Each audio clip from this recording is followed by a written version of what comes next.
አልহামዱሊላህ ንቅሳት ከዚህ በፊት ንቅሳት ተነቅሼ ነበር ሳላቅ ምናምን ነገር ንቅሳት ሙሉ ሰውነቴ ንቅሳት ነው እና አንዳንድ ሰዎች መስጊድ ስገባ ምናምን ነገር አንተ ሙስሊም አይደለህ እንዴ ወይስ ምናምን ነገር ምናምን ይሉኛል ንቅሳት እንዴት ይታያል በእስልምና ንቅሳት በእስልምና ክልክል ነው አንዴ የምታደርጉት ንቅሳት እሺ ንቅሳት እሺ አንድ ብዙ ጓደኛ ጥያቄ ያለው የሚለውን ልጅ አስገቡት እሺ ንቅሳት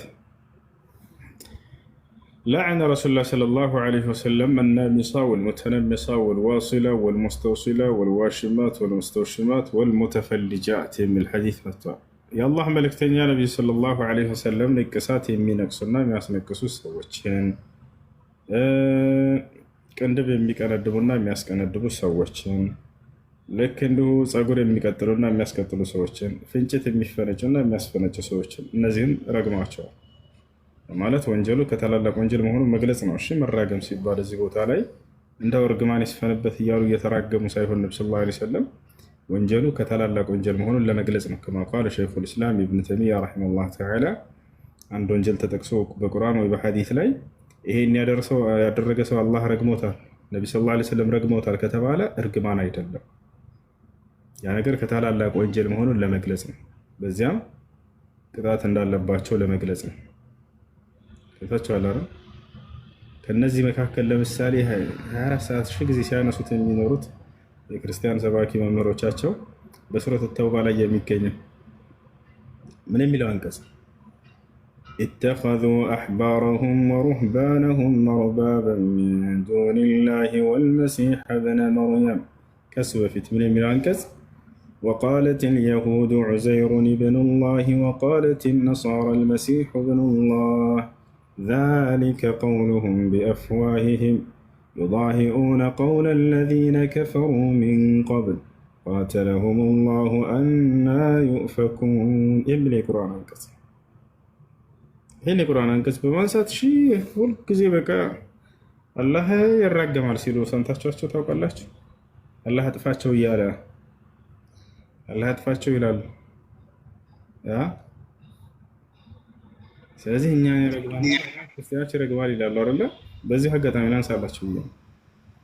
ምን አልኩ ይቀድም ማንኛውም ወንጀል ተነስቶ በቁርአን ላይ ወይንም በሐዲስ ላይ ይሄን ያደረገ አላህ ረግሞታል ሲባል ጊዜ ያ ወንጀል ከባድ ወንጀል መሆኑን ከአላህ ዘንድ ለመግለጽና በዚያም አማካኝነት ቅጣት እንደሚጠብቃቸው ለመግለጽ ነው። ለታቸው አይደል? ነገር ግን እርግማንን አላህ መልእክተኛው ከልክለዋል።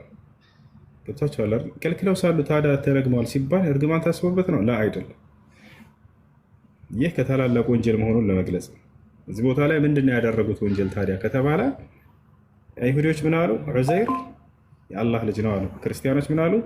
መሲሁ ዒሳ የአላህ ልጅ ነው አሉ ካለ በኋላ ذلك قولهم بأفواههم ይህ በአፋቸው የሚናገሩት ከእውነት የራቀ የሆነ ንግግር ነው ካለ በኋላ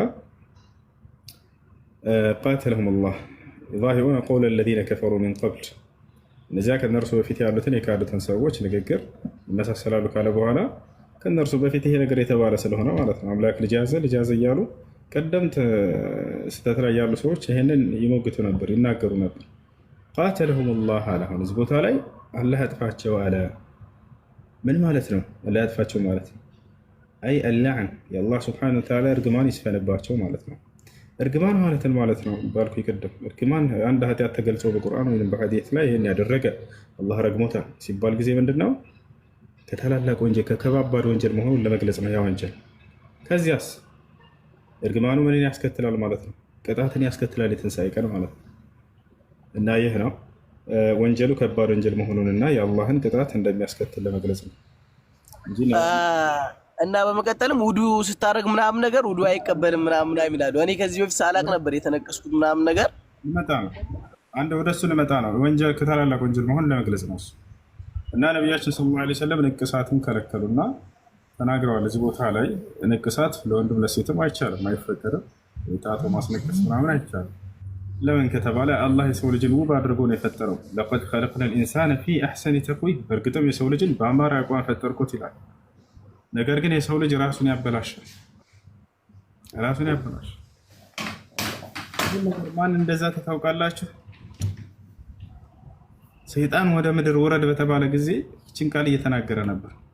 ወለኡضለነሁም ወለኡመንየነሁም ወለአሙረነሁም ፈለዩበቲኩነ አዛነል አንዓም ወለአሙረነሁም ፈለዩገይሩነ ኸልቀላህ ወመን የተኺዝ ሸይጣነ ወሊያን ሚን ዱኒላሂ ፈቀድ ኸሲረ ኹስራነን ሙቢና ወለአሙረነሁም ፈለዩገይሩነ ኸልቀላህ የሰው ልጆችን የአደም ልጆችን አንተ አላህ የፈጠርክባቸውን አፈጣጠር እንዲቀይሩ እወሰውሳቸዋለሁ ብሎ ነበር። አያቸው አይደለ? አንተ አሳምረህ የፈጠርክባቸውን አፈጣጠር እንዲቀያይሩ እወሰውሳቸዋለሁ እጎተጉታቸዋለሁ ብሎ ሰይጣን ተናግሮ ነበር። ወለቀድ ሰደቀ ዐለይሂም ኢብሊሱ ظነሁ አለ አላህ በሱረቱ ሰባ ላይ ምን አለ?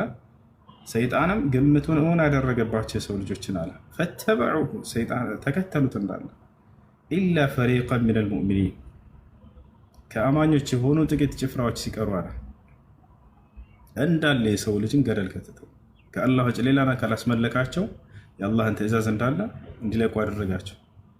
አያቸው አይደል? እና ይሄ ንቅሳት አይቻልም፣ አይፈቀድም። የተነቀሰ ሰውስ ባለማወቅ ምንድነው ማድረግ ያለበት? ከተቻለ ያጥፋው፣ ካልተቻለ ግን በሰውነቱ ላይ ሌላ ጉዳትን የሚፈጥርበት ከሆነ ተውበት ያድርግ። ውዱን እንትን አያሟላም ወይ? እሱ ችግር የለውም። ውዱን እንትን አይለው። እሺ